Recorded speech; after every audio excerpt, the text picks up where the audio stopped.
Hello, আসসালামু আলাইকুম। কেমন আছেন? আশা করি সবাই ভালো আছেন, সুস্থ আছেন। আমিও খুব ভালো আছি। হসপিটালের নেক্সট পার্ট নিয়ে চলে আসছি। এই ভিডিওটি অনেকের কাজে লাগবে যারা এরকম পেশেন্ট আছে তাদের। আবার অনেকের কাজে নাও লাগতে পারে। তো ভিডিওটি সম্পূর্ণ দেখার অনুরোধ রইল। ভিডিওটি দেখার পরে যদি একটু উপকৃত হন তাহলে ভিডিওটির উপর একটা লাইক অ্যান্ড চ্যানেলটাকে সাবস্ক্রাইব করে আমার পুরো ভিডিওটির সঙ্গে থাকবেন। এদিকে হসপিটালে চলে আসছি। 3টের দিকে আসতে বলা হয়েছিল। 3টের দিকে আসার পরে অনেকক্ষণ বসেছিলাম, ডক্টর ছিল না। প্রায় 3 ঘন্টা অপেক্ষা করতে হলো। এদিকে কোনো নেট কানেকশন নেই, কোনো কিচ্ছু নেই। এত বোর হচ্ছিলাম। ফাইনালি 7টার সময় ডক্টর আসার পরে এত বড় একটা লাইন পড়ে গিয়েছে। তো যেহেতু আমাদের অপারেশনের রুগী, ওই জন্য লাস্টে দেখলো, একে ফার্স্টে সবাইকে দেখে নিল। ফাইনালি সবাই এত বড় লাইন শেষ করার পরে ওরা 2 ভাই ঢুকতে পেরেছে। তো ডক্টর দেখিয়ে এদিকে বলা হয়েছে হসপিটালে যেহেতু 8টার সময় অপারেশন করবে, কিন্তু এদিকে 8টার সময়ই ডক্টর দেখানো হয়েছে। তো অপারেশনটা কখন করবে জানি না। এদিকে ডক্টর দেখানোর পরে ভর্তি করিয়ে নিল, কিছু টাকা দিয়ে ভর্তি করিয়ে নিল। ওরা কিছু ফর্মও দিয়েছে, তো সেই ফর্মে সই করে নিয়ে ফাইনালি একটা রুম দেওয়া হলো। কেন এসেছি, কি অপারেশনের জন্য এসেছি, এত সুস্থ একটা মানুষকে নিয়ে অসুস্থ করিয়ে নিয়ে বাড়িতে যাব, কি এমন সমস্যা সেটা নিয়ে আমি লাস্টেই বলে দিচ্ছি। এদিকে আমাদের একটা অনেকক্ষণ অপেক্ষা করানোর পরে রুম ঠিক করে দিল। তো এখানে রুমে ঢুকে একটু হতভম্ব হয়ে গিয়েছি। এরকম একটা বেডে, যেহেতু একটা পেশেন্টের বেড আর একটা এমন একটা বেড রয়েছে সেখানে আমরা 2জন আছি, পেশেন্ট ছাড়াও আমাদের 2জনকে থাকতে হবে। তো সেই নিয়ে একটু চিন্তায় ছিলাম। যাই হোক, হসপিটালে এসে এত কিছু চাহিদা করা ভালো না, যেমন দিয়েছে তেমনই থাকতে হবে। আর রুগী নিয়ে তো সারা দিন রাত কেমনে যে দিনগুলো পার হয়ে যাবে বুঝতেই পারবো না। আর এই যে একটা সুস্থ মানুষ বসে আছে, কখন যে তাকে অসুস্থ করে ফেলে দিবে বুঝতেই পারবো না। এদিকে অনেকক্ষণ এখানে অপেক্ষা করছিলাম। অ্যাটাচড বাথরুমও ছিল, তো সব দিকে দেখে শুনে নিচ্ছিলাম। এদিকে অনেকক্ষণ এই রুমে অপেক্ষা করছিলাম। অনেকক্ষণ পর এসে বলল এই রুমে আমরা থাকতে পারবো না, 3rd ফ্লোরে যেতে হবে। আমরা 2nd ফ্লোরে ছিলাম। তো 3rd ফ্লোরে এসেও এখানে অনেকক্ষণ অপেক্ষা করতে হলো, রুমটা ক্লিন করা হয়নি। তো এক খালা এসে বলল যে আমি রুম ক্লিন করে দিচ্ছি, আপনারা একটু বাইরেই অপেক্ষা করেন। এখানে যেহেতু রুমের সঙ্গেই ছিল অপারেশন থিয়েটার, তো অপারেশন করে যাতে রুমে দিতে পারে এই জন্য আমাদের অপারেশন থিয়েটারের সামনেই আসলে রুমটা দেওয়া হয়েছে। এখানে এসে দেখি যে আমার দেবরের আগে এক চাচাকে অপারেশন করবে, তার গলার অপারেশন। তো সে এত ভয় পাচ্ছিল, এর আগে নাকি তার ছেলেমেয়েরা বলল 3বার এসে তিনি হসপিটাল থেকে চলে গিয়েছেন। এই তো এই যে অপারেশন থিয়েটার সামনেই, এটা আমাদের রুমের সামনে অপারেশন থিয়েটার। আর এই অপারেশন থিয়েটারটা দেখে এত ভয় লাগছিল কি বলবো। এই যে চাচা, যেটা সাদা গেঞ্জি পরা, পাকা চুল দাড়ি, তো উনি গলা অপারেশন করবে, এত ভয় করছিল। তো আমার দেবরেরও গলা অপারেশন করা ছিল, তো উনি হচ্ছে উনাকে অনেক আশ্বাস দিচ্ছিল, কোনো ভয় নেই, কোনো কিচ্ছু নেই, আমি একটা বাচ্চা ছেলে অপারেশন করতে পেরেছি, আপনি কেন পারবেন না, এই নিয়ে অনেক কথা বলা হলো। ওদিকে বাইরে ওনার সঙ্গে কথা বলতে বলতে এই যে খালা বেডটা একটু পরিষ্কার করে দিচ্ছেন, বিছনার চাদর টাদরগুলো পেতে দিচ্ছেন। ওদিকে বাইরে আমরা গল্প করছিলাম আর ওনার কাজগুলো দেখছিলাম। এদিকে খালা সব কিছু ঠিকঠাক করছিল, বাইরে আমরা অনেকক্ষণ অপেক্ষা করছিলাম আর ওনাদের সঙ্গে গল্প করছিলাম। এদিকে খালা রুমটা ঠিকঠাক করতে করতে, যেহেতু প্রেশারটা মাপাচ্ছিল, ও একটু ভয়ও পাচ্ছিল, হয়তো মুখে বলছে না, কিন্তু প্রেশারটা মাপার পরে বলল যে আপনি কি একটু চিন্তা করছেন, অনেক ভয় পাচ্ছেন, নার্ভাস ফিল করছেন, প্রেশারটা কেন বেড়ে গেল।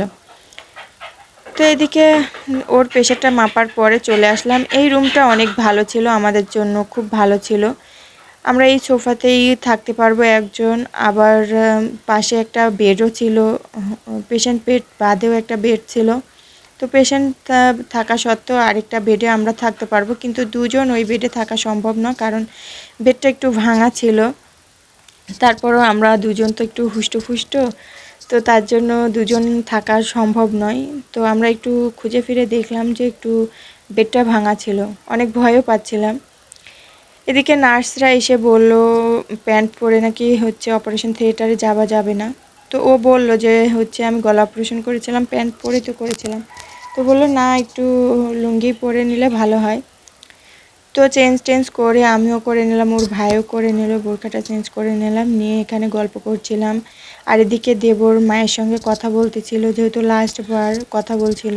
ও ভয় পাচ্ছিল, আর আম্মু খুব একটু ভয় পাচ্ছিল আর চিন্তায় ছিল। আমরা এখানে আছি তো, মায়েরা তো সবসময় বাড়িতে অনেক টেন্স থাকে, অনেক চিন্তা ভাবনা করে, এটা স্বাভাবিক। তো তার জন্য দেবর একটু কথা বলে নিল। এদিকে আবার চলে আসলো স্যালাইন দিতে, যেহেতু অপারেশন থিয়েটারে নিয়ে যাবে। আর ওর এত ক্ষুধা পেয়েছিল, কি জানি 8টার সময় অপারেশন করার কথা ছিল, প্রায় অপারেশন করতে করতে 10টা বেজে গেল। তো ও দুপুর থেকে খায়নি, 12টার আগ থেকে আর খায়নি। তো ওর যে এত খিদা পেয়েছিল, ও বলছিল যদি আগে জানতাম যে এত রাত হয়ে যাবে, আমাকে বলেছিল দুপুর থেকে না খেতে 6 ঘন্টা খাওয়া যাবে না। তো এখানে এসেই প্রায় 6 ঘন্টা আমাদের অপেক্ষা করতে হলো। তো সেটা আগে জানলেও ওকে হচ্ছে দুপুরে খাইয়ে নিয়ে আসতে পারতাম। আর এখন তো খাওয়াও যাবে না, যেহেতু এখনই অপারেশনের সময়। তো বারবার বলছিল যে আগে জানলে আমি খেয়ে আসতাম আসার সময়, তাহলে 6 ঘন্টা পার হয়ে যেত। তো এদিকে স্যালাইন ট্যালাইন সব ঠিকঠাক করে নিয়ে, ক্যানোলা আনে নাই, ক্যানোলা আনতে গিয়েছিল। তো এদিকে এই তো হচ্ছে স্যালাইন দিয়ে দিচ্ছে। আপুটা খুবই ভালো ছিল, আমাদের সঙ্গে খুব মিশুক ছিল, আমাদের সব কিছু বুঝিয়ে দিচ্ছিল। আর আমি কখনো হচ্ছে হসপিটালে এভাবে আসিনি। আব্বু আম্মু দুজনেই হসপিটালে ছিল, কিন্তু আমাদের বড় বোন ছিল, সেই হচ্ছে সব কিছু নিয়ে, মানে হসপিটাল থেকে বাড়ি, বাড়ি থেকে হসপিটাল, সব কিছুর অভিজ্ঞতা বড় বোন ছিল। আসলে বড় বোন বড় ভাই মাথার উপর থাকাটা যে কত ভালো, কি বলবো। আজকে দায়িত্ব নিতে শিখে গেছি, বড় ভাই বড় ভাবি হিসেবে দায়িত্ব নিতে চলে আসছি। খুব ভয় লাগছিল যে এরকম একটা পেশেন্ট যখন অসুস্থ হয়ে পড়বে কিভাবে টেক কেয়ার করবো, পারবো কি পারবো না। আম্মু তো বারবার বলে দিয়েছে তুই ওর কাছ থেকে হয়ে দূরে যাবি না, সরবি না, সবসময় দেখে রাখবি। তো এত একটা বড় দায়িত্ব নিয়ে এসেছি, ছোট্ট একটা মানুষ, সেই নিয়ে ভয় ছিল পারবো কি না। যেহেতু হাসি মুখ দেখছেন, কিন্তু ভিতরে ভিতরে খুব ভয় ছিল।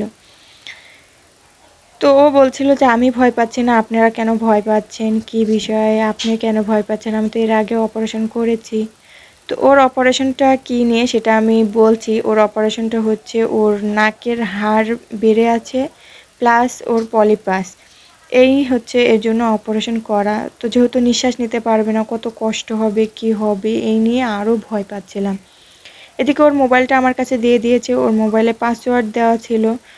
তো ওই জন্য আরও একটু হচ্ছে ওর থেকে দেখে নিচ্ছিলাম, ফোনটা যেহেতু আর ওর কাছে থাকবে না, আবার অনেকে ফোন করবে, ও যেহেতু একটা ছোট্ট ব্যবসাও করে, তো কাজের মানুষও ফোন দিতে পারে।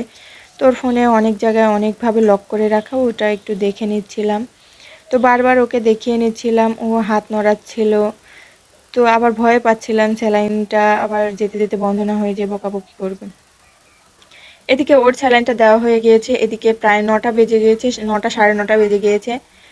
তো ও বলল যে হচ্ছে ভাবি আপনারা খেয়ে নেন, যেহেতু হসপিটালের বেডে নিয়ে গেলে একটা চিন্তা, তারপরে মানে অপারেশন থিয়েটারে নিয়ে গেলে একটা চিন্তা, অপারেশন থিয়েটারে থেকে বের করলে একটা চিন্তা, তো আরও অনেক কাজ থাকবে। তো ওই জন্য বললো যে ভাবি আপনারা খেয়ে নেন, পরে আর খেতে পারবেন না। তো ওর ভাইয়া অনেক কিছু কিনে নিয়ে আসছে, এখানে এসে রুটি কিনে নিয়ে আসছে, সরি রুটি কিনে নিয়ে আসছে, জ্যাম কিনে নিয়ে আসছে, এগুলো কিনে নিয়ে আসছিল। আর এদিকে ওই হচ্ছে আপুটা আসছিল, ওর নাকে যে পাইপ দেওয়া হবে, পাইপটা আমরা দিব কিনা, পাইপ না দিলে কি হবে হচ্ছে জাস্ট তুলা দিয়ে গজ দিয়ে ব্লক করে দিবে, তখন নাক দিয়ে নিঃশ্বাস নিতে পারবে না, মুখ দিয়ে নিঃশ্বাস নিতে হবে।